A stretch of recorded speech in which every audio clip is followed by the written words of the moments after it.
जय राम जय जय राम, श्री राम जय राम जय जय राम, कमला विमला मिथिला नाम, अवध्य श्री सीताराम, श्री राम जय जय राम,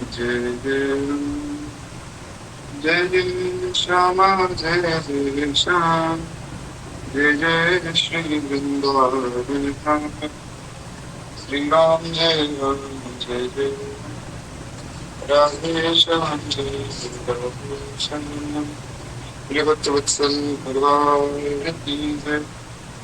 हरिशरण। तो जैसा कि कल की कथा में हम लोग द्वादश प्रधान भक्तों के विषय में चर्चा कर रहे थे, हमने श्री ब्रह्मा जी का चरित्र सुना था। हो सके तो मेरे साधना माता जी श्री ब्रह्मा जी का दर्शन हम सबको करा दीजिए, और साथ के साथ थोड़ा सा संक्षिप्त में ब्रह्मा जी के चरित्र पर एक और चर्चा करें। श्री ब्रह्मा जी महाराज भगवान के पुत्र और भगवान से वे उत्पन्न हुए, और बड़ी सुंदर जो है श्री नाभा गोस्वामी जी ने ब्रह्मा जी के विषय में चर्चा की। वे कहते हैं कि महाराज श्री ब्रह्मा जी प्रकट हुए, भगवान की नाभि से जो कमल प्रकट हुआ उसमें श्री ब्रह्मा जी विराजमान थे, यानी कि भगवान की नाभि से श्री ब्रह्मा जी भी प्रकट हुए। ब्रह्मा जी अपने अस्तित्व के बारे में जानना चाहते थे, मैं कौन हूँ, मैं कहाँ से आया हूँ, और मैं कहाँ से उत्पन्न हुआ हूँ, मैं कहाँ हूँ, इत्यादि प्रकार से। तो चारों ओर देखा तो इसलिए देखिए ब्रह्मा जी के जो 4 मुख है, हाथों में वेद है क्योंकि भगवान ने वेदों का ज्ञान दिया है, वो हम आगे अभी सुनेंगे। एक हाथ में कमल है, कमल से ब्रह्मा जी उत्पन्न हुए। एक हाथ में कमंडल जिसमें भगवान के चरणामृत है, और एक हाथ में ब्रह्मा जी के माला जिससे नित्य भगवान का स्मरण करते हैं। एक बार प्रेम से पूजिए ब्रह्मा जी मंगल कीजिए, और कमल के ऊपर ही ब्रह्मा जी बैठे। ओके, तो श्री ब्रह्मा जी ने ये सोचा कि मैं देखता हूँ मैं कहाँ से उत्पन्न हुआ। तो श्री ब्रह्मा जी उस कमल के अंदर चले गए, जाते रहे, परंतु उसका अंत ना मिला। तो अंत हो गया तो ब्रह्मा जी थक हार कर वापिस आए उस कमल के ऊपर। उस कमल के ऊपर आए तो सोचने लगे अब मैं क्या करूं, कहाँ जाऊं।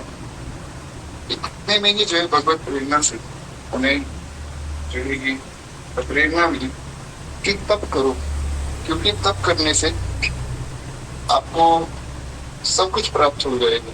श्री ब्रह्मा जी तपस्या करने बैठे, भगवान का ध्यान किया, और ध्यान करने से श्री ब्रह्मा जी को सब ज्ञात हुआ। और उसके बाद जो श्री ब्रह्मा जी को तप करता देख भगवान बड़े प्रसन्न हुए। ब्रह्मा जी की तपस्या से भगवान प्रसन्न होकर श्री ब्रह्मा जी को महाराज को आशीर्वाद देते, और भगवान ने प्रकट होकर श्री ब्रह्मा जी को अपना भी दर्शन कराया है। और अपना दर्शन कराने के बाद भगवान ने जो है ब्रह्मा जी को आज्ञा दी कि देखो आपको सृष्टि का विस्तार करना है। ब्रह्मा जी ने पूछा कि प्रभु मैं सृष्टि का विस्तार कैसे करूंगा, मुझे तो कुछ ज्ञान ही नहीं। तब भगवान ने 4 श्लोकों में श्री ब्रह्मा जी को ज्ञान दिया है, और 4 श्लोकों में जैसे ही श्री ब्रह्मा जी को ज्ञान दिया, इन 4 श्लोकों को चतुश्लोकी भागवत कहा जाता है, जिसमें केवल 4 ही श्लोक है, पर वो 4 श्लोक इतने विस्तृत है, इतने सुंदर है कि महाराज उन 4 श्लोकों की विस्तृत व्याख्या श्री वेद व्यास जी ने 18,000 श्लोकों के रूप में की। श्रीमद् भागवत महापुराण के रूप में श्री व्यास भगवान ने 18,000 श्लोक लिखे। उसके बाद भी पूर्ण रूप से उन 4 श्लोकों का आश्रय समझ पाना अभी संभव नहीं। ये महाराज बहुत ऊंची बात है, क्योंकि भगवान का ज्ञान इतना दिव्य है, इतना दिव्य, केवल 4 श्लोक में भगवान ने इतना ज्ञान दे दिया जिसको आज तक कोई भी नहीं समझ पाए। और स्वयं भगवान के अवतार वेद व्यास जी भी उसकी विस्तृत व्याख्या नहीं कर पाए। तो ऐसे 4 श्लोक श्री ब्रह्मा जी को भगवान ने सुनाए, उसमें भगवान ने पूर्ण ज्ञान दिया। और उसके बाद भगवान ने ब्रह्मा जी को आज्ञा दी कि आप सृष्टि करें। तो इस प्रकार जो श्री ब्रह्मा जी का चरित्र मुझे प्राप्त होता है। एक बड़ी सुंदर बात जो है नाभा गोस्वामी जी लिखते हैं, वे कहते हैं कि महाराज, और प्रियादास जी लिखते हैं, प्रियादास जी कहते हैं कि देखो, ब्रह्मा जी से बड़ा भागी कोई नहीं। क्यों? क्योंकि ब्रह्मा जी एकमात्र ऐसे भक्त हैं जिन्होंने भगवान की सारी लीलाएं देखी, और सब लीलाओं में श्री ब्रह्मा जी मुख्य रूप से जो अपनी भूमिका भी निभाते, क्योंकि हर एक लीला में भगवान जब भी अवतार लेते तो श्री ब्रह्मा जी हमेशा अवतार देने के लिए भगवान से प्रार्थना करते हैं। और कोई भी लीला देखिए तो ब्रह्मा जी ही प्रार्थना करते हैं कि प्रभु अब जो है आप प्रकट हो जाइए, और प्रकट होकर धरती का पार आपको ही करना इत्यादि प्रकार से। तो फिर कुछ ऐसा भाव श्री ब्रह्मा जी का। आगे वे कहते हैं, प्रियादास जी आगे वर्णन करते हैं कि किस प्रकार से ब्रह्मा जी ने फिर सृष्टि की गई। ब्रह्मा जी की जो मानस पुत्र के समिताधिक भगवान अधिक, उन्होंने सृष्टि करने से मना कर दिया, तो ब्रह्मा जी ने अपने अन्य पुत्रों को उत्पन्न किया, प्रजापति उत्पन्न की, अन्य तो इस प्रकार से फिर आगे सृष्टि का ब्रह्मा जी ने विस्तार किया। तो एक बार प्रेम से ब्रह्मा जी महाराज ऐसा बड़ा अद्भुत चरित्र श्री ब्रह्मा जी का प्राप्त होता है। एक बात हमें समझनी कि श्री ब्रह्मा जी दिन रात सृष्टि करते हैं, दिन रात इस जगत के प्रपंचों को रचते हैं। जितने जगत के प्रपंच हैं जिनसे हम बचना चाहते हैं उनकी रचना श्री ब्रह्मा जी करते हैं, पर फिर भी वे इन प्रपंचों में फंसते नहीं। क्यों? क्योंकि वे दिन रात भगवान का स्मरण करते हैं। भगवान का स्मरण बहुत आवश्यक है। भगवान का स्मरण करने से कभी भी कोई भी विकार आपको परेशान नहीं कर सकता। इसलिए भगवान का स्मरण नित्य निरंतर सबको करते रहना चाहिए। नित्य वे भगवान का स्मरण करते और नित्य भगवान की स्तुति करते, नाम जपते। इस कारण से श्री ब्रह्मा जी कभी भी इस माया के चक्र में नहीं पड़ते। इसलिए भगवान की लीला के रूप में, भगवान के नाम के रूप में, कथा कीर्तन के रूप में, जैसे भी हो, भगवान का स्मरण नित्य होता है। एक बड़ा प्यारा भाव है श्री सूरदास जी महाराज का। हमारे ठाकुर जी भक्तमाल जी की कथा सुनने के लिए बड़े उत्सुक रहते हैं, और विश्वास मानिए भक्तमाल जी का मंगलाचरण भगवान को बड़ा प्रिय है। भक्तमाल जी का मंगलाचरण इतना प्रिय है कि भगवान उसे सुनने के लिए बड़े लालायित रहते। अब वो किस प्रकार रहते हैं तो वो तो मैं यहाँ नहीं कह सकता सबके सामने, परंतु भगवान बड़े प्रसन्न होते मंगलाचरण सुनकर, क्योंकि मंगलाचरण में भी संतों की वंदना की गई। उसी प्रकार एक भाव कल रात से ही दास के मन में आ रहा है, तो सोचा आज की कथा भी यही हो जाए, और ब्रह्मा जी के प्रसंग से ये मिलता भी है। तो एक बड़ा सुंदर पद है श्री सूरदास जी महाराज का। इसमें वे वर्णन करते कि किस प्रकार भगवान की कृपा से एक भक्त जो है भगवान का आश्रय लेकर, भगवान की कृपा का आश्रय लेकर एक भक्त भगवान को पा सकता है। वही भाव जो श्री ब्रह्मा जी ने महाराज यहाँ कहा है। भगवान ने कहा कि तुम सृष्टि करो। ब्रह्मा जी ने कहा प्रभु मैं कैसे सृष्टि करूंगा? हे नाथ, सृष्टि अगर मैं कर पाऊंगा तो फिर उसके लिए तो मुझे बहुत से ज्ञान की आवश्यकता है, बहुत से सामर्थ्य की आवश्यकता है, बहुत सी शक्तियों की आवश्यकता है, बहुत सी सिद्धियां चाहिए। ऐसे कैसे सृष्टि कर दूं? तब भगवान ने वहां जो है सृष्टि प्रदान करने की और सृष्टि करने की सामर्थ्य प्रदान की। और बड़ा प्यारा भाव श्री सूरदास जी इसे अपने शब्दों में लिखते हैं कि हे नाथ, हम तो जो है साधनहीन, हम सामर्थ्यहीन हैं, हमारे अंदर कोई सामर्थ्य नहीं। प्रभु जो भी कुछ साधन बनता है, जो भी कुछ भजन बनता है, वो आप ही बनाने वाले हैं और आप ही करवाने वाले हैं। हरि मैं नहीं न तुम नैना, हरि मैं नहीं न तुम नैना, निर्बल के बल दीन के बंधु, वचन सुन के बैना हरि में, नैन हीन तुम नैना हरि में, नैन हीन तुम नैना। बड़ा अद्भुत भाव है। श्री सूरदास जी महाराज के नेत्र नहीं तो सूरदास जी कहते हैं प्रभु मैं तो नयनहीन हूं, परंतु हे नाथ आप ही मेरे नेत्र हैं। इससे दो भाव दूर रह सकते। एक भाव तो ये है कि हे प्रभु आप ही मेरे नेत्र हैं, और दूसरा भाव ये है कि हे प्रभु मैं तो नयनहीन हूं, परंतु आपके पास तो नयन है। एक बार दास की ओर देखो तो सही, एक बार निहारो तो सही कि मैं भी यहाँ हूँ, मुझे जो है आपका दर्शन पाना है, इस प्रकार दर्शन करूं। हे प्रभु कृपा कीजिए। हरि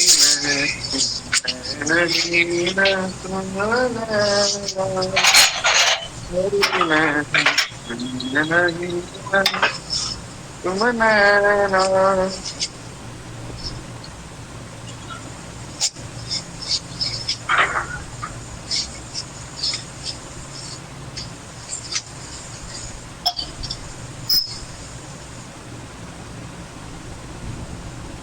जी श्री सीताराम, एक बार मुझे बताइए कि क्या मेरी आवाज क्लियर आ रही है? मैं क्षमा प्रार्थी हूँ, शायद आज मैं गलती से मेरी पर्सनल आईडी से आ गया था, ध्यान गया नहीं है। तो हम सुन रहे थे कि श्री सूरदास जी बड़ा प्यारा भाव जो है वे कहते हैं। श्री सूरदास जी महाराज आगे वर्णन करते हैं, बड़ी अद्भुत बात श्री सूरदास जी ने कही।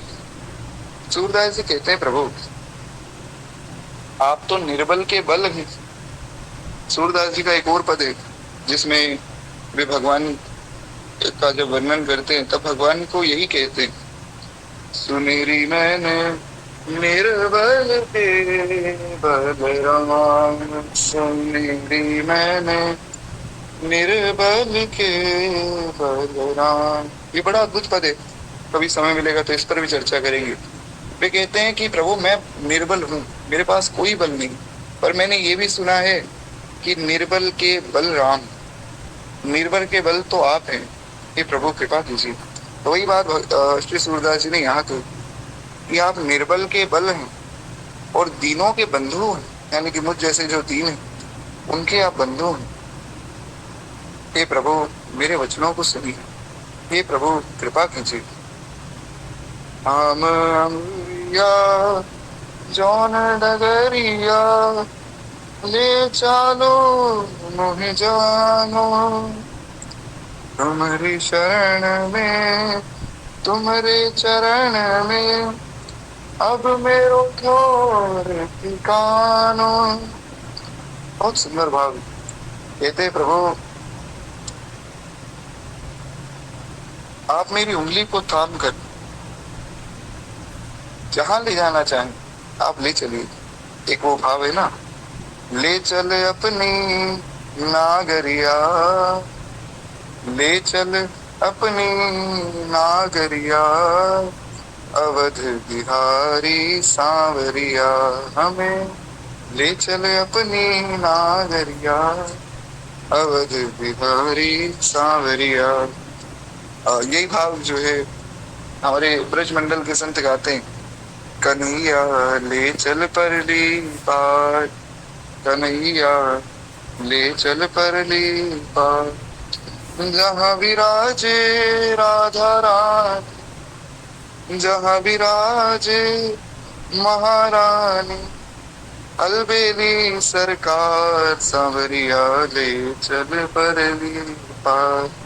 इस प्रकार से श्री सूरदास जी भी यही कह रहे हैं, हाँ मैं उंगरिया जोन डगरिया ले चालो मोहि जानो, तुम्हारी शरण में तुम्हारे चरण में, तुम्हारी शरण में तुम्हारे चरण में अब मेरो ठौर ठिकानो।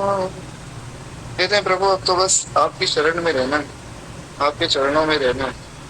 अब बस ऐसी कृपा हो जाए कि आपके चरणों से दूर ना जाऊं।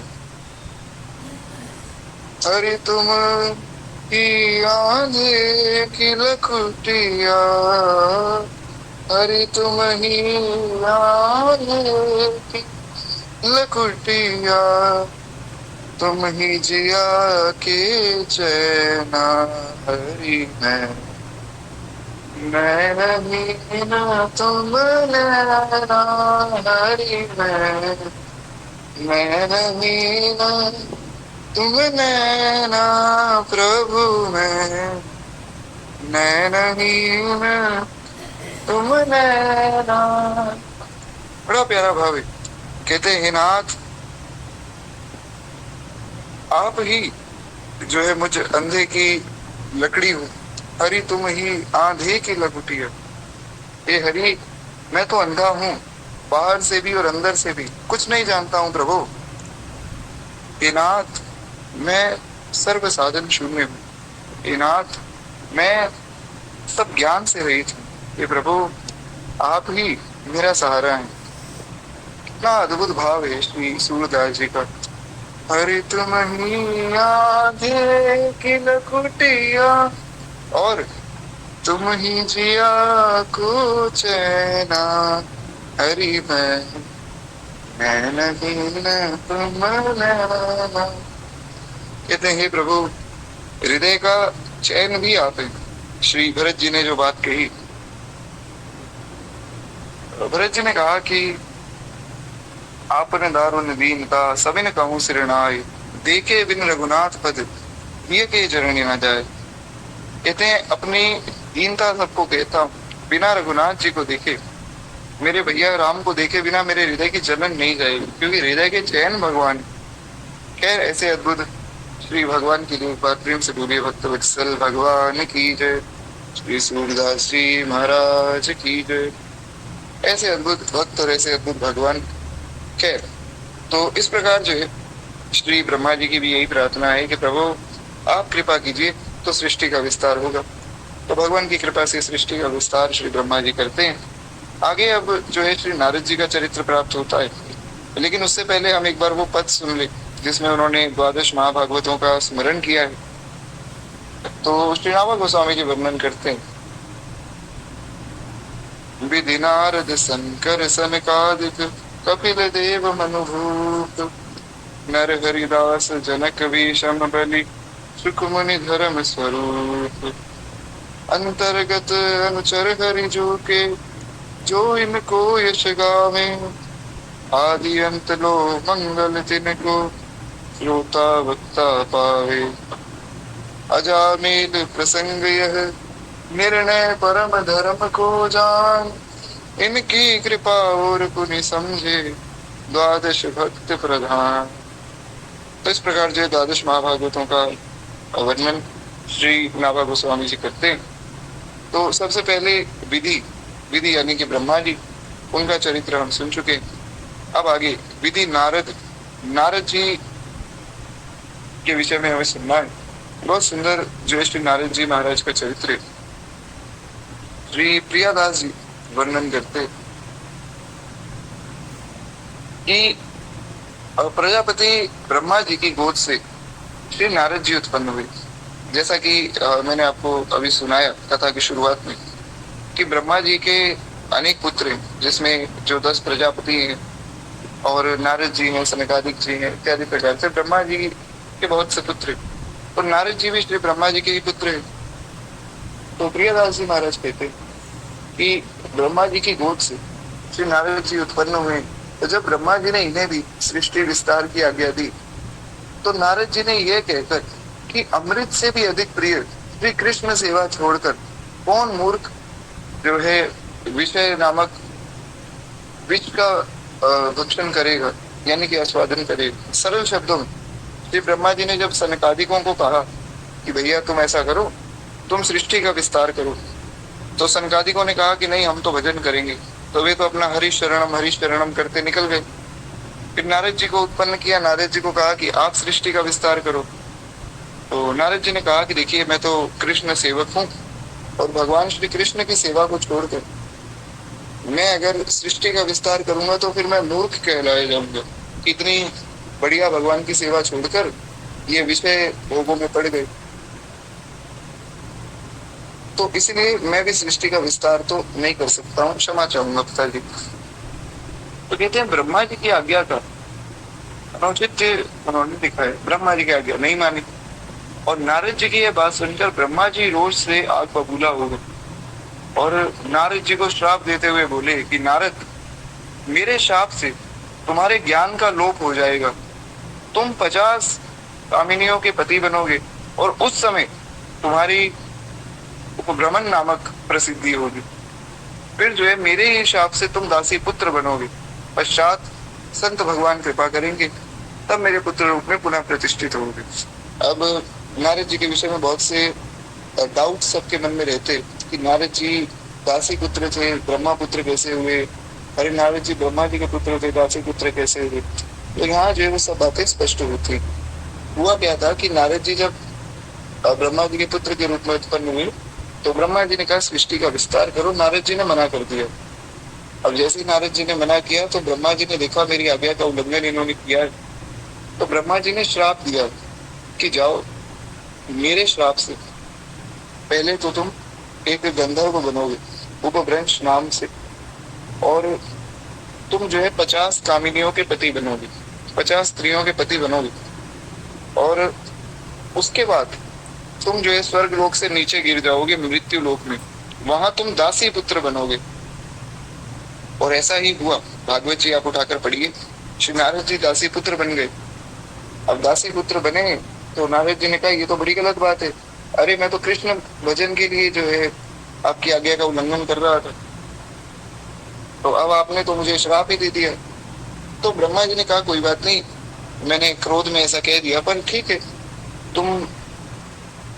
तुम्हें मैं ये वरदान भी देता हूँ कि तुम जो है जब दासी पुत्र बनोगे तो संतों में तुम्हारी बड़ी श्रद्धा होगी और संतों के प्रसाद लेकर, संतों का प्रसाद ग्रहण करके तुम नित्य भोजन करोगे, उसके कारण जो है तुम पुनः मेरे धाम में आ जाओगे और मेरे पुत्र के रूप में पुनः प्रतिष्ठित हो जाओगे। यही हुआ। और श्रीमद् भागवत महापुराण में वर्णन मिलता है कि नारद जी क्या करते थे कि इनके यहाँ बहुत से संत आते रहते थे, तो इस संतों की जूठी पत्तल उठा लेते थे और जो उसमें कुछ अन्न का कण बचा होता था, जो प्रसाद बचा होता था, वो पा लेते थे। तो संतों का जूठा प्रसाद पाने के कारण श्री नारद जी इतने महान बन गए कि वे पुनः ब्रह्मा जी के रूप में प्रतिष्ठित हो गए।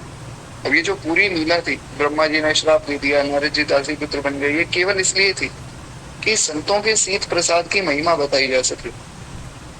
संत मिलन सम सुख जग नाही, श्री गोस्वामी जी ने कहा कि महाराज संत मिल जाए, कोई भक्त मिल जाए, उसके जैसा सुख है ही नहीं। चाहे एक ही भक्त हो, किसी एक भक्त का आश्रय ले लो, अगर एक सच्चा भक्त भी आपको मिल जाए जीवन में, विश्वास मानिए उससे बड़ी कोई संपत्ति आपके पास नहीं। ऐसे होते हैं संत। संत सरल चित जगत हित, जान स्वभाव स्नेह, बाल विनय सुन कर कृपा, श्री राम चरण रति देह। श्री नाभा गोस्वामी ने कहा कि महाराज संत सरल चित जगत हित। श्री गोस्वामी तुलसीदास जी ने भी यही कहा है कि संत जो है वे सरल चित हैं और सारे संसार का हित करने वाले। इसलिए संत जो है सबको प्रिय। कोई एक सच्चा संत अगर जीवन में मिल जाए, विश्वास मानिए उससे बड़ी संपत्ति कोई भी नहीं हो सकती। श्री गोस्वामी जी कहते हैं संत मिलन हरि कथा, तुलसी दुर्लभ दोय, सुत द्वारा और लक्ष्मी तो पापी के भी हो। कहते महाराज लक्ष्मी, घर बार और बच्चे ये तो पापियों के भी होते हैं, इसमें कोई बहुत बड़ी बात नहीं है। अगर आपने जीवन में खूब सुंदर घर बना लिया या जो है खूब आपके पास धन है, इसमें कोई बहुत बड़ी बात नहीं, क्योंकि ये तो पापियों की भी होती है। रावण के पास भी खूब धन था महाराज, लेकिन संत मिलन हरि कथा, तुलसी दुर्लभ दोय। रावण के पास संत मिलन नहीं था, संत तो था पर संत से कभी मिलन नहीं हुआ। विभीषण जी महाराज थे पर उनसे कभी रावण का जो मन का भाव था वो मिला नहीं। तो संत मिलन अरु हरि कथा और भगवान की कथा, ये संसार में दो दुर्लभ वस्तु है बस। बाकी सब चीजें तो सबके पास होती है। खैर, तो इस प्रकार जो श्री नारद जी नित्य संतों का जूठा प्रसाद पाते, और उसके कारण श्री नारद जी को दिव्य ज्ञान होने लगा, केवल जूठा प्रसाद पाने के कारण। क्योंकि संतों का जूठा साक्षात भगवान का ही जूठा है महाराज। इसलिए संतों का प्रसाद भगवान के प्रसाद से भी ज्यादा मूल्यवान। तो नारद जी ने एक दिन सब संतों से कहा कि आप मुझे अपने साथ ले चलिए, मैं यहाँ नहीं रह सकता हूँ, मेरा मन नहीं लगता है संसार में, मेरा मन तो भगवान के भजन में लगता है। तो सब संतों ने कहा कि देखो तुम्हारी माता अकेली है और ऐसी स्थिति में उनको छोड़कर जाना ठीक नहीं, तो तुम ऐसा करो, तुम अभी के लिए जो है अपनी माता का ध्यान रखो, उनकी खूब सेवा करो, और सही समय आने पर जो है तुम भगवान के धाम में पहुंच जाओगे हमारी कृपा से, ये हमारा तुम्हें वचन है। तो इस प्रकार जो है पुनः श्री नारद जी के रूप में प्रतिष्ठित हुए। एक बार प्रेम से बोलिए श्री नारद जी महाराज की जय। तो अब यहाँ पर एक बात समझनी कि ब्रह्मा जी इतने बड़े भागवत हैं, इतने बड़े भक्त हैं, उन्होंने श्राप दिया, पर उनका श्राप जो है हानिकारक सिद्ध नहीं हुआ, उनका श्राप हित में ही सिद्ध हुआ, उसमें श्री नारद जी का हित ही हुआ और संसार को भी शिक्षा मिली। इसीलिए कहा जाता है साधु ते होए ना कारज हानि, संतों का तो महाराज श्राप भी कल्याणकारी होता है। तो फिर इस प्रकार श्री नारद जी पुनः अपने मूल स्वरूप में आए और अपने मूल स्वरूप में प्रतिष्ठित होकर श्री नारद जी अब जो है ब्रह्मा जी को नित्य भगवान की कथाएं सुनाते हैं। जब भी भगवान का अवतार होता है ना, कृष्ण अवतार या राम अवतार, तो नारद जी धरती पर आते हैं, भगवान की सारी लीला देखते हैं और ब्रह्मा जी को जाकर ब्रह्मलोक में सुनाते हैं। ऐसा नारद पुराण में जो वर्णन मिलता है। नारद भक्ति सूत्र में बहुत सुंदर सुंदर सूत्र श्री नारद जी ने दिए कि किस प्रकार एक भक्त को रहना चाहिए, किस प्रकार भगवान का भजन करना चाहिए, किस प्रकार एक वैष्णव की रहनी होती है, इत्यादि प्रकार से बहुत सुंदर ग्रंथ है श्री नारद भक्ति सूत्र है। तो अब यही कथा आगे विस्तार में श्री प्रियादास जी ने यहाँ वर्णित की है।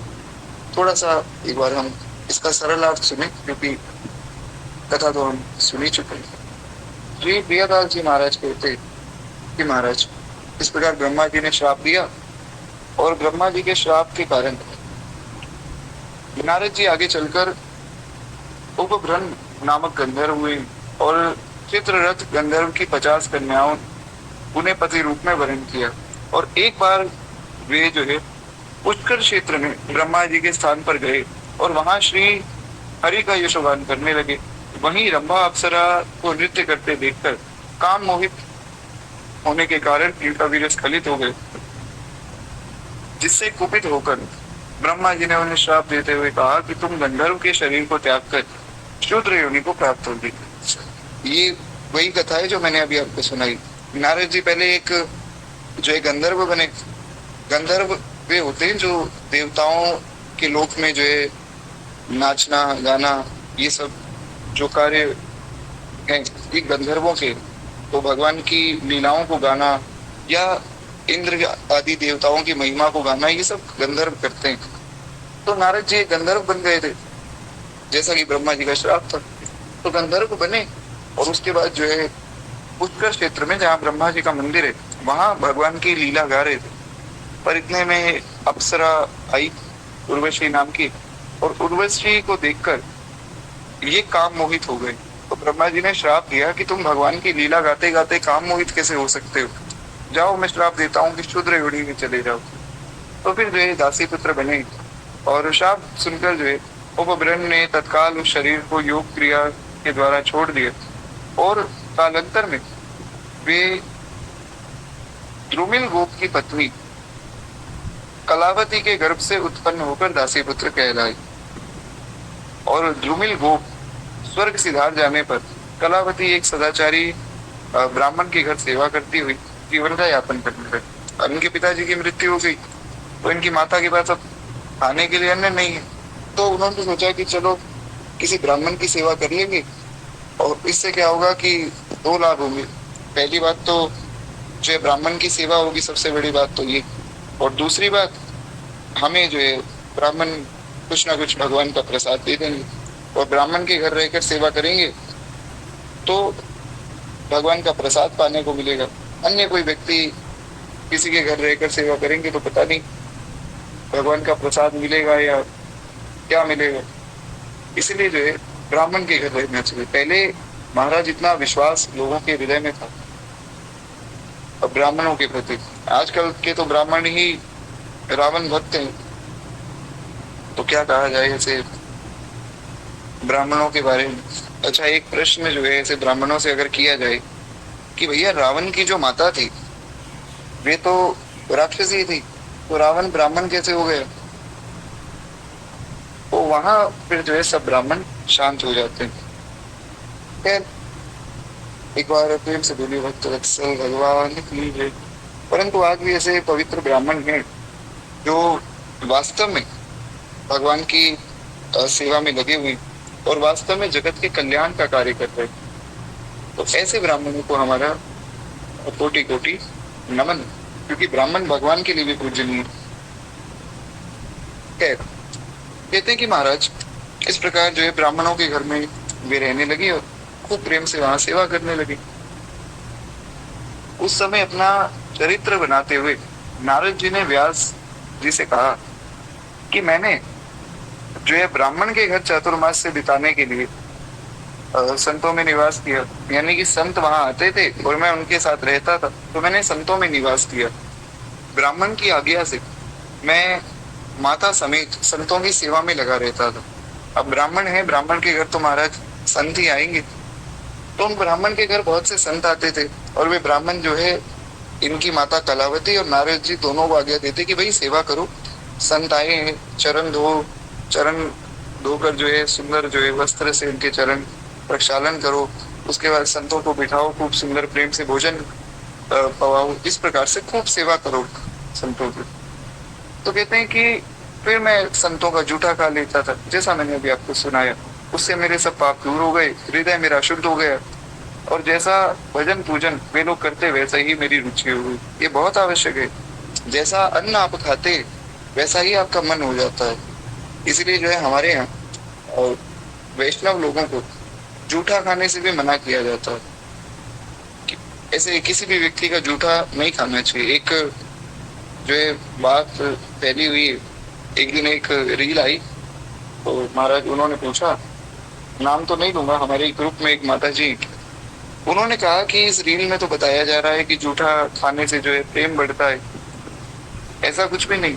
आपको ये समझना है कि जूठा खाने से प्रेम नहीं, पाप बढ़ता है।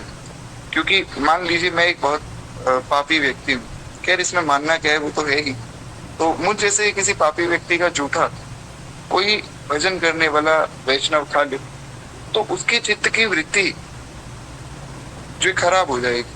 क्योंकि मैं पापी हूँ, दिन रात जो है संसार के बारे में सोचता हूँ, काम क्रोध मद मत्सर्य आदि सब अवगुणों से भरा हुआ हूँ, तो मेरे हृदय की स्थिति यही है। लेकिन वैष्णव के हृदय की स्थिति तो भगवान है। हरि मैं नहीं न तुम नैना, हरि मैं नहीं न तुम नैना। जैसा अभी हमने कथा की शुरुआत में सुना कि भगवान का भक्त तो भगवान से ही प्रार्थना कर रहा है कि प्रभु मैं नहीं ना आप नैना, ये नाथ मैं तो आपका, तो उसके चित्त की वृत्ति वो है। तो इसीलिए जूठा खाने से बचना चाहिए। संतों का प्रसाद मिले तो अलग बात है, पर अन्य किसी व्यक्ति का जूठा नहीं खाया जाता है। भगवान का जूठा ही खाना चाहिए और अन्य किसी व्यक्ति का जूठा नहीं खाना चाहिए। तो खैर, इस प्रकार से इस बात को समझना है, क्योंकि जैसा हमारा आहार होगा, आहार शुद्ध चित्त शुद्धि, अगर आहार शुद्ध होगा तो चित्त भी शुद्ध होगा। आपका आहार जो है गड़बड़ है तो मन में भी उल्टी सीधी बातें आती रहेंगी है। तो कहते हैं कि संतों का प्रसाद पाने से मेरे सब पाप भी दूर हो गए और मेरा मन भी शुद्ध हो गया। चातुर्मास से करके जाते हुए साधुओं ने मुझे शांत विनम्र बालक को भगवान के रूप ध्यान और नाम जप का उपदेश दिया। संतों ने कहा कि भैया नाम जप करो और भगवान का ध्यान करो। कुछ ही दिन बाद सायंकाल में गायें दुहाकर लौटते समय सांप के काटने से मेरी माता की मृत्यु हो गई। माता जी तो चली गई और मैं भगवान की कृपा का सहारा लेकर उत्तर दिशा की ओर वन में चला गया। थक कर पीपल के नीचे बैठकर भगवान का ध्यान करते हुए मेरे हृदय में प्रभु प्रकट हो गए और मैं आनंद मग्न हो गया कि मेरे हृदय में आज भगवान प्रकट हुए। परंतु वह झांकी तो केवल विद्युत की भांति आई और चली गई। मतलब जैसे बिजली कड़कती है ना, तो अगर आप में से किसी ने देखा हो, किसी ने देखा है क्या जब बादल में बिजली कड़कती है तब कैसा लगता है? केवल एक दो सेकंड के लिए वो ऐसा करंट सा दौड़ता है बादल में, उसके बाद फिर वो गायब हो जाता है। अगर कभी आपने इसका अनुभव किया हो, बड़ा सुंदर भी लगता है वो दृश्य। जैसे श्री गोस्वामी जी ने एक बड़ा सुंदर उदाहरण लिया है रामचरितमानस में, तो दास तो जो है उसको वहां से जोड़ लेता है। रामचरितमानस में श्री गोस्वामी जी जहाँ भगवान के रूप का वर्णन करते हैं ना, तो गोस्वामी जी कहते हैं कि श्री रघुनाथ जी कैसे लग रहे हैं। अब ये कौन से प्रसंग में, ये तो मुझे याद नहीं आ रहा है, ये बड़ा सुंदर भाव है, याद आएगा तो मैं आपको बताऊंगा। है शायद बाल कांड में, कहते हैं कि भगवान कितने सुंदर लग रहे हैं। हाँ, जब भगवान अपने सुंदर श्याम शरीर पर पीतांबर ओढ़ लेते हैं तो ऐसा लगता है कि मानो महाराज बादल में बिजली कड़क रही हो। बहुत सुंदर लगता है वो दृश्य। तो हाँ, जैसा कि आप सब बता रहे हैं कि आपने देखा है, तो वैसा दृश्य भगवान को जब हम दिखते हैं तो वैसा ही प्रतीत होता है। सुंदर भगवान का श्याम शरीर है और सुंदर भगवान पीतांबर धारण करते हैं, ऐसा लगता है कि मानो बादल में जो है बिजली कड़क रही है। सुंदर भगवान का जनेऊ वो भी पीला ही है, तो पीला जनेऊ, पीले वस्त्र, श्याम शरीर, चौड़ा जो है भगवान का वक्षस्थल है, सुंदर भगवान का पीठ, सुंदर उदर है, और उसके बाद आजानुभुज भगवान है। भगवान की लंबी लंबी भुजाएं हैं और महाराज इतनी लंबी भुजाएं हैं कि कोई भी भक्त भगवान की भुजाओं से दूर नहीं। जैसे हमारे जगन्नाथ महाप्रभु भुजाएं उठाकर खड़े हैं कि जो भी मेरा भक्त है आओ मेरे हृदय से लग जाओ। तो ऐसे आजानुभुज श्री भगवान है। भगवान के सुंदर चौड़े कंधे हैं। उसके बाद भगवान का सुंदर सुंदर समुन्नत, भगवान की ग्रीवा, भगवान का जो गला है बहुत सुंदर है। जैसे शंख होता है ना, वैसा सुंदर भगवान का गला जिसमें 3 रेखाएं अंकित हैं। उसके बाद भगवान का सुंदर मुखचंद्र जो पूर्णिमा के चंद्रमा की लालिमा को भी महाराज लज्जित करता है। कोटि कामरति रूप लजावन, कोटि कामरति रूप लजावन, एक प्राण दो देहि सुंदर, सहज राम वैदे। करोड़ों करोड़ों कामदेव जिनकी सुंदरता के सामने लज्जित हो जाए, ऐसा भगवान का सुंदर वो मुखचंद्र है। भगवान के सुंदर होठ में लाल लाल भगवान के अधर। उसके बाद सुंदर समुन्नत भगवान की नासिका, गोल गोल कपोल, जैसे रसगुल्ला एकदम गोल होता है वैसे भगवान के सुंदर गाल, एकदम लाल लाल भगवान के गाल। भगवान की बड़ी बड़ी आंखें, बड़े भगवान के कान और चौड़ा जो है ललाट है जिस पर सुंदर ऊर्ध्व पुंड्र की रेखाएं। उसके बाद भगवान के सुंदर घुंघराले बाल। और इस छवि का ध्यान जो भी व्यक्ति करता है निश्चित रूप से भगवान के धाम को वो प्राप्त करता है। महाराज शायद एक बार प्रेम से बोलिए भक्त वत्सल भगवान की है। तो खैर इस प्रकार जो है रूप ध्यान के बारे में बताया होगा।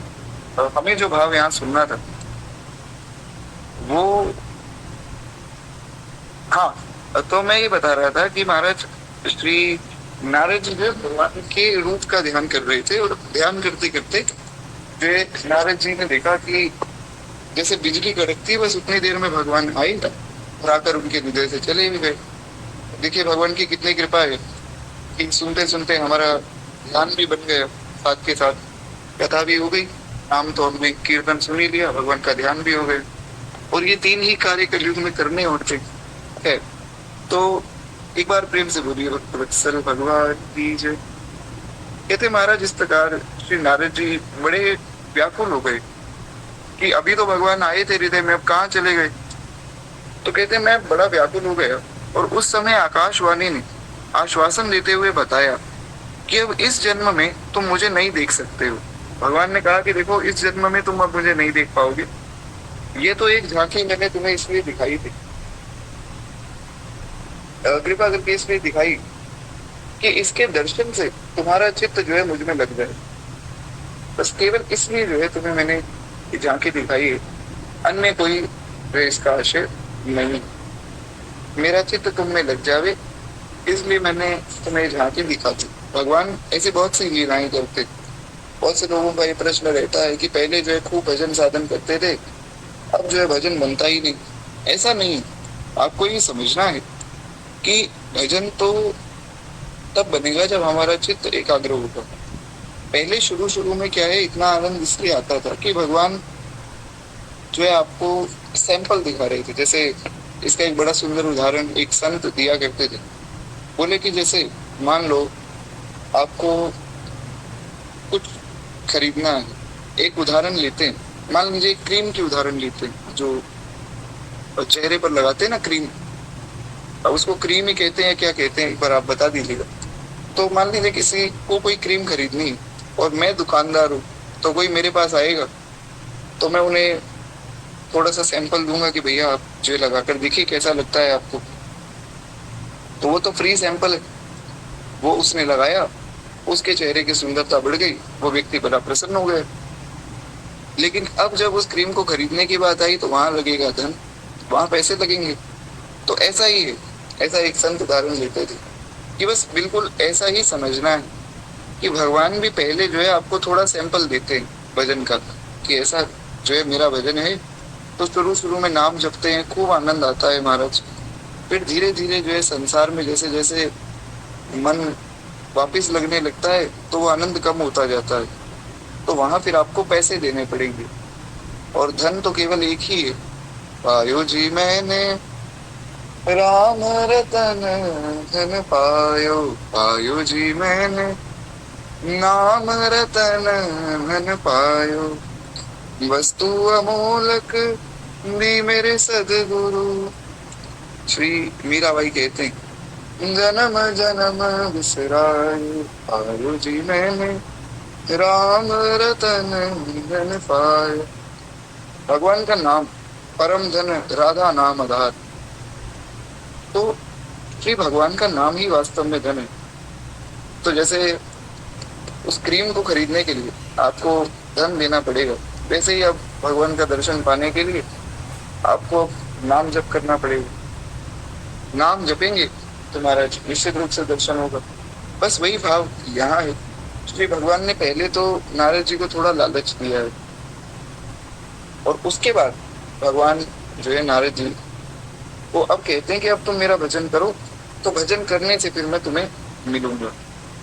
तो इस प्रकार जो है भगवान श्री नारद जी को खूब सुंदर दर्शन देके खूब सुंदर शिक्षा भी दे रहे हैं।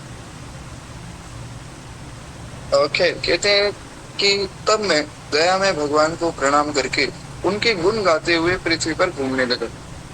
फिर भगवान ने जब ऐसी कृपा की तो महाराज मैं भगवान को प्रणाम करके उनका गुणगान करने लगा, और पृथ्वी पर जो है मैं भ्रमण करने लगा।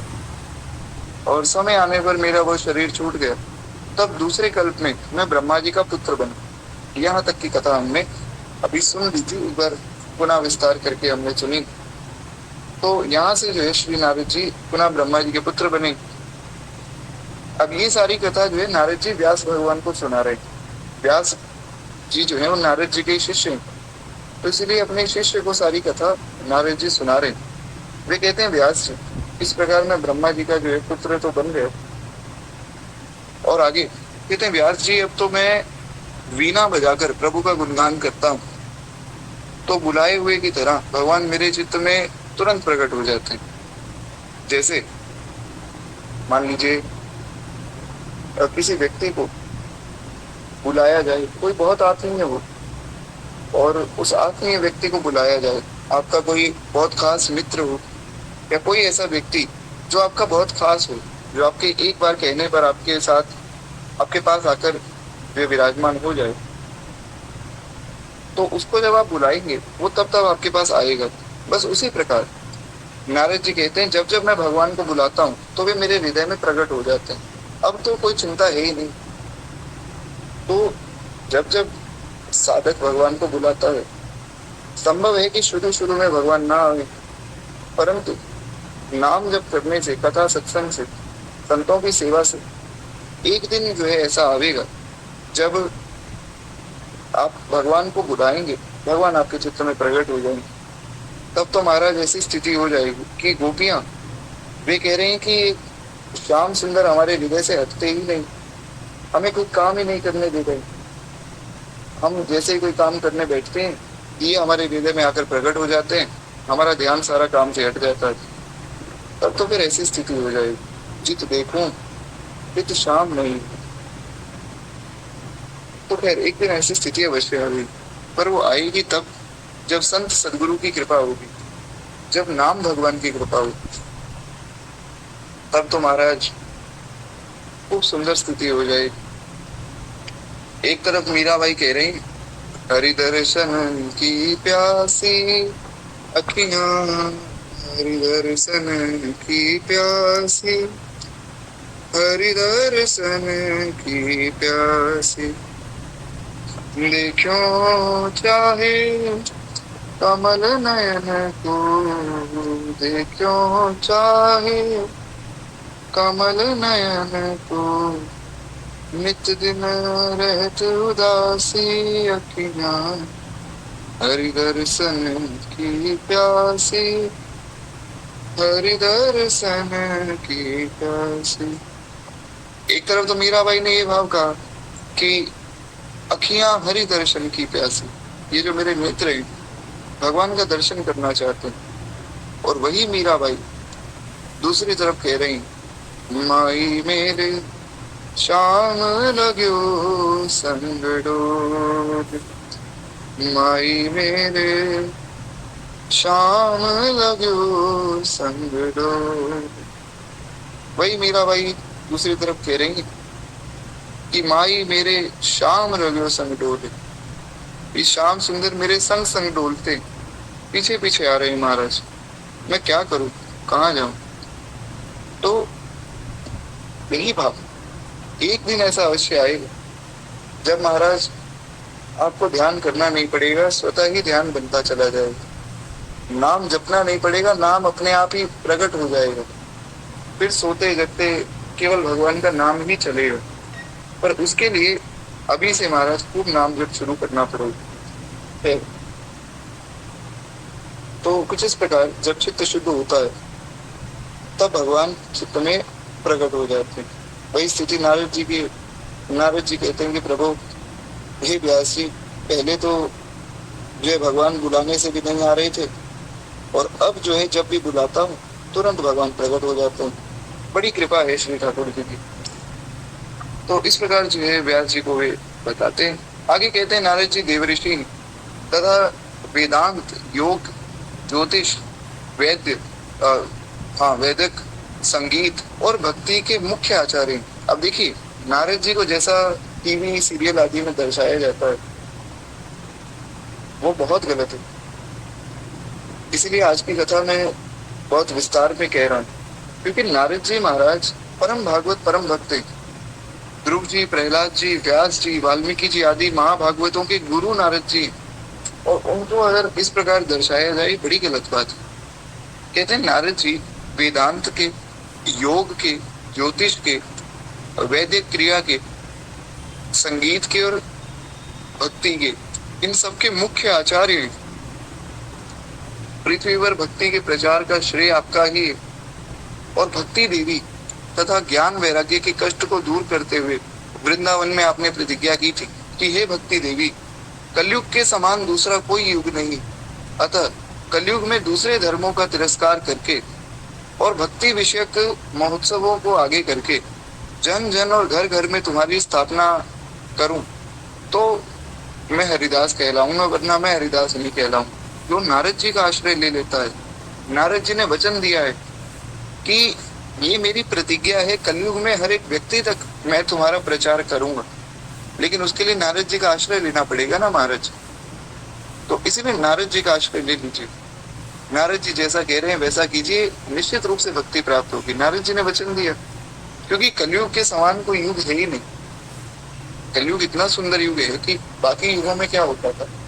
और कार्तिक मास की कथा में अगर आप में से कोई जो है जुड़ा हो पहले, क्योंकि 2 साल से कार्तिक मास की कथा हो रही, तो अगर आपने 1-2 बार भी सुनी हो तो आपने सुना होगा कि पहले के समय में पुण्य पाप का एक अलग व्यवस्था थी, पुण्य पाप की। अगर आपने नहीं भी सुना है तो निश्चिंत रहिए, अभी आगे कार्तिक मास आने वाला है तो पुनः कथा होगी, तो तब हम सुनेंगे। कार्तिक मास में क्या होता है कि हमारे यहाँ मंदिर में जो है हर वर्ष कथा होती पूरे 1 महीने। तो उस समय जो है भक्तमाल जी या रामचरित मानस आदि अन्य कोई कथा नहीं होती। उस समय सुबह के समय हम कार्तिक मास की कथा ही सुनेंगे। समय थोड़ा अलग होगा, वो मैं आपको बता दूंगा। खैर, तो उसमें हमने सुना था कि सतयुग में, त्रेता में, द्वापर में क्या होता था। मान लीजिए मैं किसी व्यक्ति का अच्छा सोच रहा हूँ तो मुझे उसका पुण्य मिलेगा।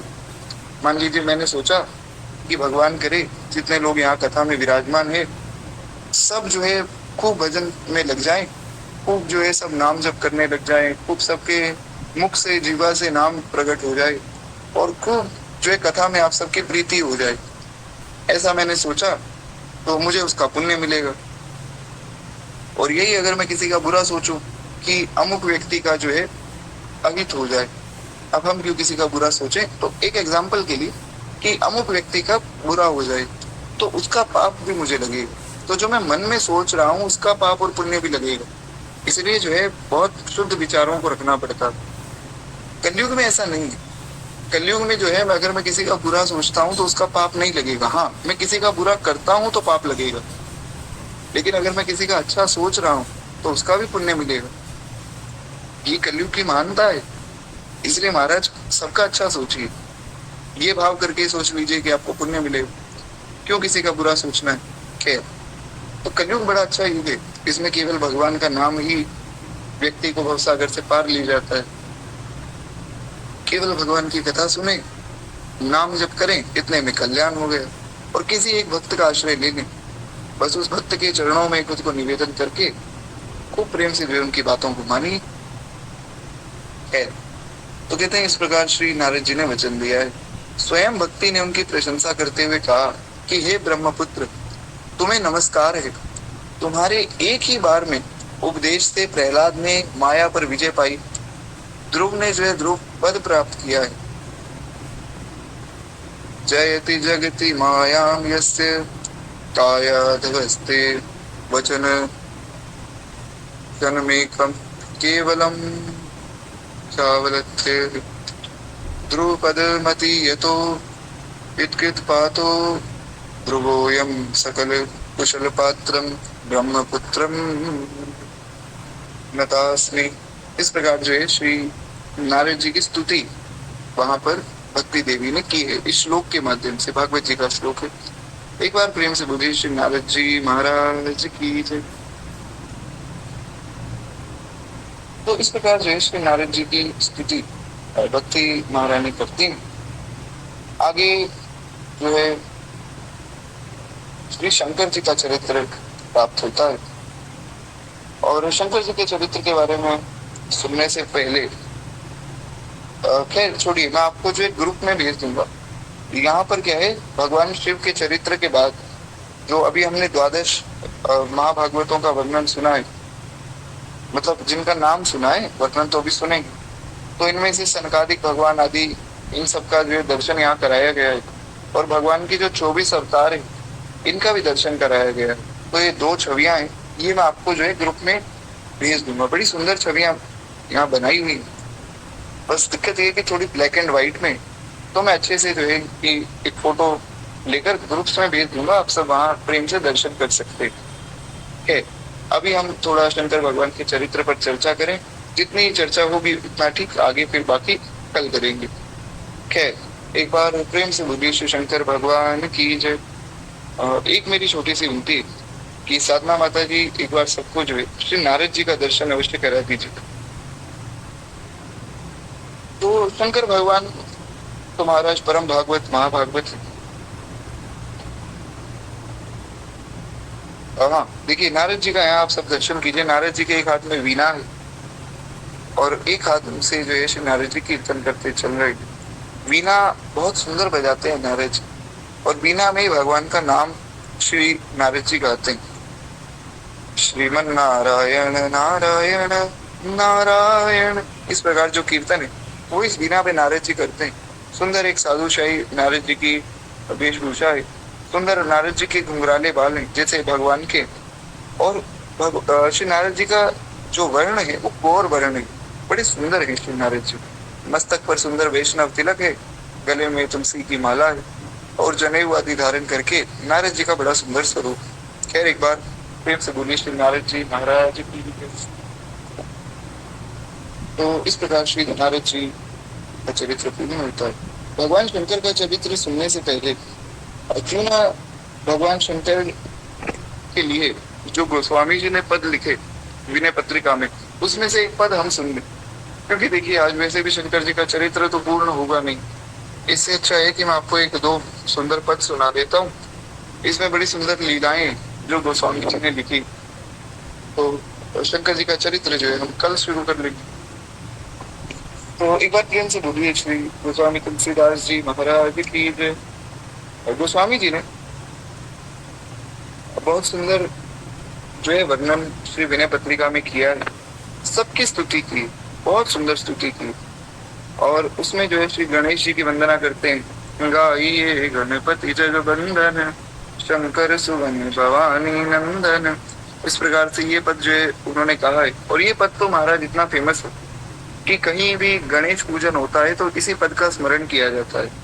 उसके बाद सूर्य भगवान की स्तुति की है। दीन दयालु दिवाकर देवा, कर मुनि मनुज सुरासुर सेवा। इस प्रकार सूर्य भगवान की स्तुति करते हैं। फिर आगे उन्होंने 12 पद में शंकर भगवान की स्तुति की। शंकर भगवान की स्तुति में 12 पद लिखे। अब सब तो खैर हम नहीं गा सकते, बड़े सुंदर सुंदर पद है। ओ जाचिए शंभु तजियान, दीन दयालु भगत आरती हर, सब प्रकार समर्थ भगवान। एक पद में श्री गोस्वामी जी कहते हैं, वो जांचिए शंभु तजियान, भगवान शिव को छोड़कर और किससे याचना करें। जो दीनों पर दया करने वाले, दीन दयालु भगत आरत, भक्तों के दुखों को हरने वाले और सब प्रकार से समर्थ भगवान है। सबसे पहले तो ब्रह्मा श्री गोस्वामी तुलसीदास जी ने ये भेद मिटाया। ये सबके मन में भेद था, अरे शंकर जी तो देवता हैं, कोई कहता था नहीं शंकर जी भगवान है। तो श्री गोस्वामी जी ने ये भेद मिटा दी। गोस्वामी जी ने कहा कि भैया, हरि और हर में भेद मत करो। हरि और हर एक ही है, वे ही शंकर है, वे ही राम है, वे ही कृष्ण है, वे ही नारायण है। अब वो जो शैव है वे शंकर जी को प्रधान मान के भगवान को उनका भक्त मानते हैं। हम वैष्णव जो है भगवान को प्रधान मान के शंकर जी को भक्त मानते हैं। कोई भेद नहीं है। सेवक स्वामी सखा सिय पी के, शंकर जी तो परम भागवत है और वे भगवान ही है, सब प्रकार समर्थ भगवान, ऐसा गोस्वामी जी ने कहा। तो ऐसे बहुत से पद हैं।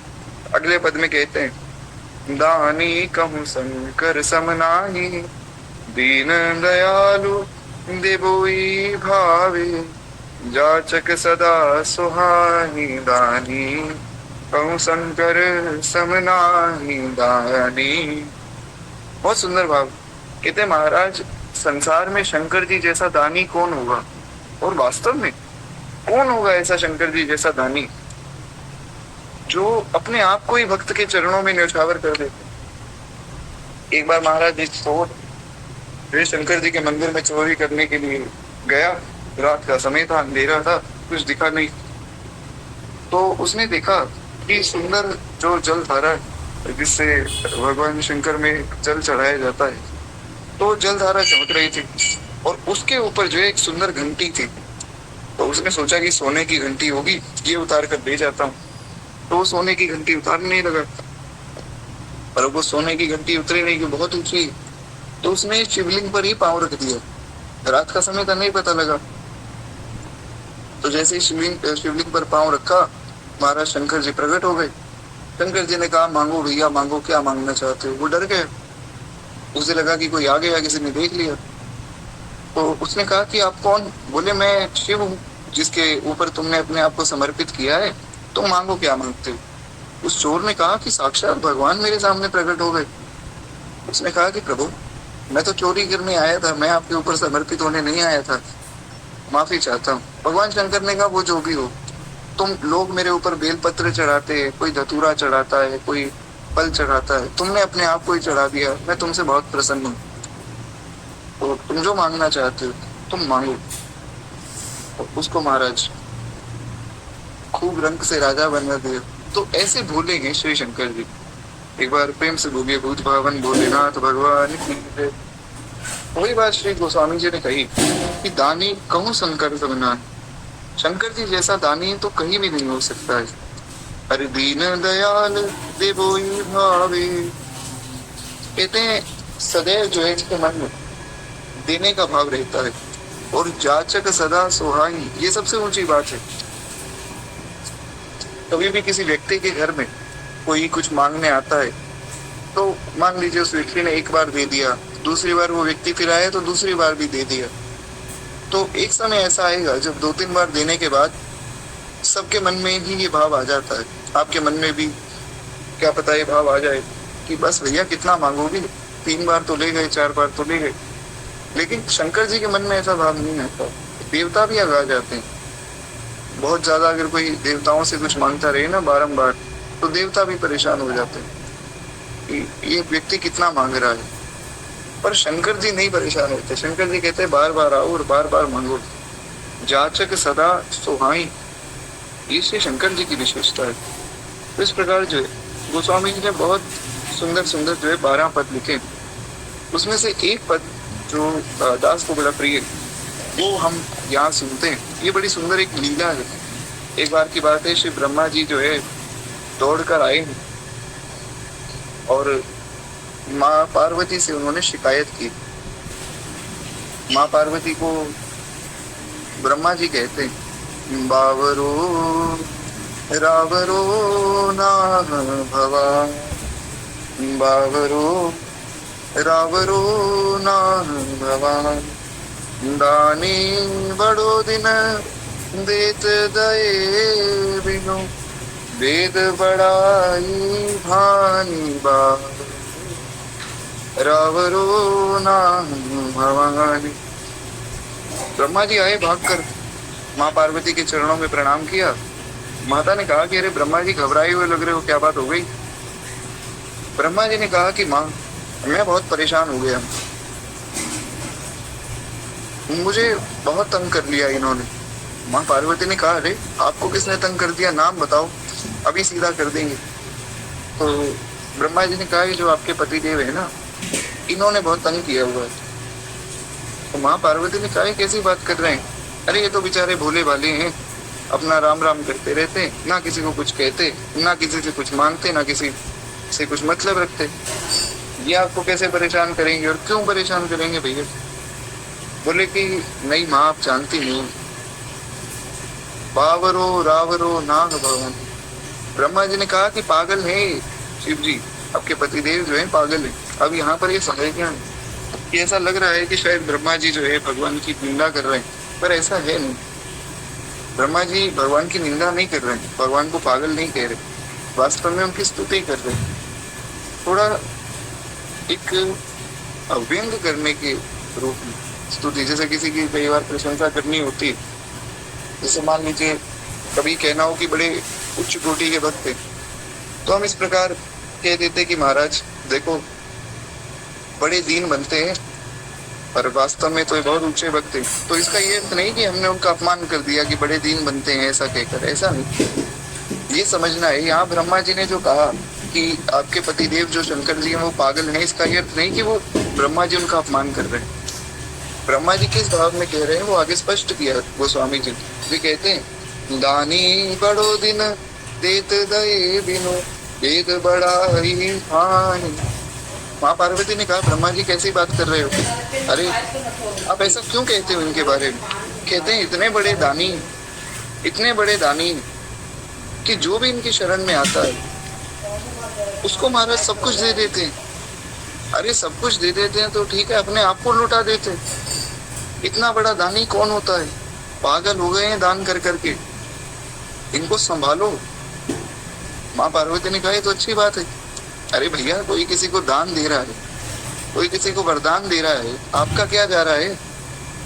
ब्रह्मा जी ने कहा देखो माँ, सीधी साफ बात आपसे मैं करता हूँ, आप तो जगत जननी हो, आपसे क्या छिपाना। देखो, निज घर की यह बात बिलो कहूँ, हो तुम परम सयानी, शिव की दई संपदा देखत, श्री शारदा सिंहानी, बावरो रावरो ना भवानी। ब्रह्मा जी ने कहा देखो, सीधी सीधी बात कर, घर की बात है। देखो, आप जो है मेरी माता के समान हो, जगत जननी हो, तो घर की बात घर में ही रह जाए। देखो आप बड़ी सयानी हो, मेरी बात को ध्यान से समझना। माँ पार्वती बोली कि हाँ बताइए। तो ब्रह्मा जी ने कहा कि देखो, दान देना अच्छी बात है, खूब दान देना चाहिए, पर इतना भी नहीं दे देना चाहिए कि साक्षात लक्ष्मी जी हैरान हो जाएं। ये इतना दान दे देते हैं कि लक्ष्मी जी और सरस्वती जी हैरान हो जाते हैं कि इतना दान कोई कैसे कर सकता है। मैं क्या बताऊं इनके बारे में, इतना दान। पागल हो चुके हैं, बार बार एक ही बात ब्रह्मा जी कह रहे हैं कि पागल हो गए, पागल हो गए। पागल हो गए ऐसे आशय कोई यहाँ पर शिव निंदा से नहीं, पागल होने से आशय है कि यहाँ ब्रह्मा जी प्रशंसा कर रहे हैं भगवान शंकर की। कहते हैं जिनके भाल लिखी लिपि मेरी, सुख की नहीं निशानी, दिन रंगन को नाक संवारत, हो आयो नकबानी, बावरो रावरो नाम भवान। माँ पार्वती ने कहा कि ब्रह्मा जी, मुझे तो अभी तक ये समझ नहीं आया कि चलो मान लिया ये बहुत दान करते हैं, और जो है श्री यानी कि लक्ष्मी जी और शारदा यानी कि सरस्वती जी दोनों इनको देखकर हैरान हो जाती हैं, देवता हैरान हो जाते हैं कि इतना दान कोई कैसे कर सकता है। सब मैं समझ गई, पर आपको क्या दिक्कत है? आप अपनी दिक्कत बताओ महाराज। ब्रह्मा जी ने कहा ठीक है, मैं अपनी दिक्कत बताता हूँ, सुनो। अरे जिनके भाल लिखी लिपि मेरी, सुख की नहीं निशानी। अब सबका जो है भाग्य मैं लिखता हूँ। अब कुछ ऐसे लोग हैं जिनके भाग्य में मैं सुख लिखता ही नहीं, वो इतने पापी होते हैं कि उनके भाग्य में सुख ही नहीं होता है, दुख ही दुख आता है जीवन में। तो मैं लिख देता हूँ कि जिनके जीवन में दुख आएगा, वो जो है 2 लोटा जल चढ़ा देता है इनके ऊपर। उस रंग को महाराज ये राजा बना देते हैं, उसके जीवन से सारे दुख ही खत्म कर देते हैं। अब मेरे लिखने का फिर मतलब क्या रह गया? इतनी मेहनत से मैं लोगों का भाग्य लिखता हूँ, और ये सारी किताब को तहस नहस करके उसको सुख ही सुख दे देते हैं। जिस व्यक्ति के जीवन में एक भी सुख नहीं है, उस व्यक्ति को जो है राजा बना देते। अब बताओ, ऐसा कोई दानी होता है क्या? मेरी तो नाक में दम हो गए, श्री ब्रह्मा जी ऐसा कह रहे हैं। अब ब्रह्मा जी प्रशंसा करने आए हैं कि देखो कितने बड़े दानी हैं शंकर भगवान, कि जिसके भाग्य में कुछ भी नहीं लिखा है महाराज, उसको भी सर्व सुखों से संपन्न कर देते हैं। तो ऐसे श्री शंकर जी आगे कहते हैं, दीन दुख दीनता, दुखीन के दुख, जाचकता कुलानी, यह अधिकार सौंपिए और भीख भली मैं जानी, बावरो रावरो नाम भवानी। तो श्री ब्रह्मा जी ने कहा कि देखो, सीधी साफ सी बात ये है कि मैं यहाँ आपसे कुछ मांगने आया हूँ। माँ पार्वती ने कहा हाँ अब आए ना अपनी बात पे, अब बताओ क्या मांगना है, आप यहाँ क्यों आए?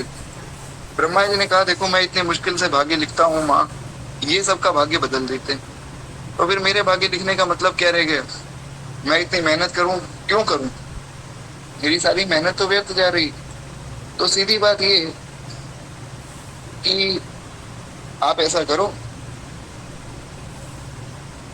कहीं भी रहने को जगह ना पाकर, दीनता और दुखों ने भी दुखी होकर वे बड़े व्याकुल हो चुके हैं। ये बड़ी ऊंची बात श्री ब्रह्मा जी ने कही। उन्होंने कहा दुख दीनता, दुखी इनके दुख, जाचकता कुलानी। दुख और दीनता शंकर जी से दुखी हो चुके। दुख सोचते हैं कि हम किसी व्यक्ति के जीवन में जाएंगे, वो 2 लोटा जल चढ़ा देता है, तो शंकर जी जो उसके भाग्य से दुख मिटा देते हैं। तो जो दुख है वो खुद ही परेशान हो गए कि महाराज हमें किसी के जीवन में जाने दोगे या नहीं जाने दोगे, किसी व्यक्ति के जीवन में दीनता आने दोगे या नहीं आने दोगे। दीनता मतलब दरिद्र, यहाँ पर वो वाली दीनता नहीं जो संतों की दीनता है, यहाँ दरिद्र की बात हो रही। तो दुख और दरिद्र दोनों जो है बड़े परेशान है कि शंकर जी जो है सबके जीवन को अच्छा बना रहे हैं, हमें किसी के जीवन में जाने का अवसर ही नहीं मिल रहा है। और मैं भी इनसे बड़ा परेशान हूँ, इतनी मेहनत करके भाग्य लिखता हूँ, सब मिटा देते हैं। तो सीधी सीधी बात ये है कि ये ड्यूटी किसी और को दे दो, इंद्र को दे दो, सूर्य को दे दो, चंद्रमा को दे दो, किसी को भी दे दो, ये भाग्य लिखने की ड्यूटी मैं तो नहीं करूंगा। तो माँ पार्वती मुस्कुराई। माँ पार्वती ने कहा कि अच्छा फिर आप क्या करोगे ब्रह्मा जी। ब्रह्मा जी ने कहा कि ये बात तो आपने सही पूछी, कोई बात नहीं, मैं यहाँ बैठकर भीख मांग लूंगा, जब सबको दे रहे हैं तो मुझे भी दे देंगे। भीख भली मैं जानी बावरो, रावरो ना भवानी। वास्तव में ब्रह्मा जी जो है यहाँ पर ये कहना चाहते हैं कि हे माँ, जैसे भगवान शंकर सबको श्री राम नाम रूपी धन दान करते, बस वैसे ही भीख में मुझे भी राम नाम दे दें, मेरा तो कल्याण हो जाए। मैं यहीं पड़ा रहूंगा कैलाश में और खूब प्रेम से जो है नाम जप करता रहूंगा। तो भीख भली में जानी, अंदर का भाव जो है ब्रह्मा जी का ये।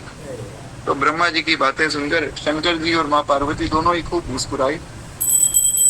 प्रेम प्रशंसा विनय व्यंग्य जित, सुनि विधि की बरबानी, तुलसी मुदित महेश मन ही मन, जगत मात मुस्कानी बावरो, रावरो नाम भवानी, बावरो रावरो नाम भवानी। बड़ा प्यारा भाव है। श्री ब्रह्मा जी की बातें सुनकर माँ पार्वती और भगवान शंकर दोनों मुस्कुरा रहे हैं। गोस्वामी जी कहते हैं प्रेम प्रशंसा विनय व्यंग जुत।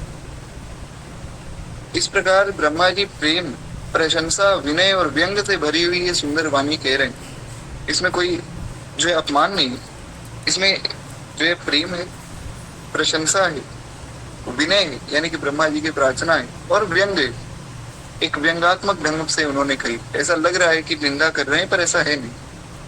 तो प्रेम प्रशंसा विनय और व्यंग से भरी हुई ये वाणी सुनकर तुलसी मुदित महेश मन ही मन, जगत मात मुस्कानी। गोस्वामी जी कहते हैं कि मन ही मन जगत के माता पिता श्री महादेव जी और जगत जननी माँ पार्वती मुस्कुराने लगे। तो इस प्रकार ब्रह्मा जी को भी खूब उन्होंने जो है सुंदर आशीर्वाद दिया है।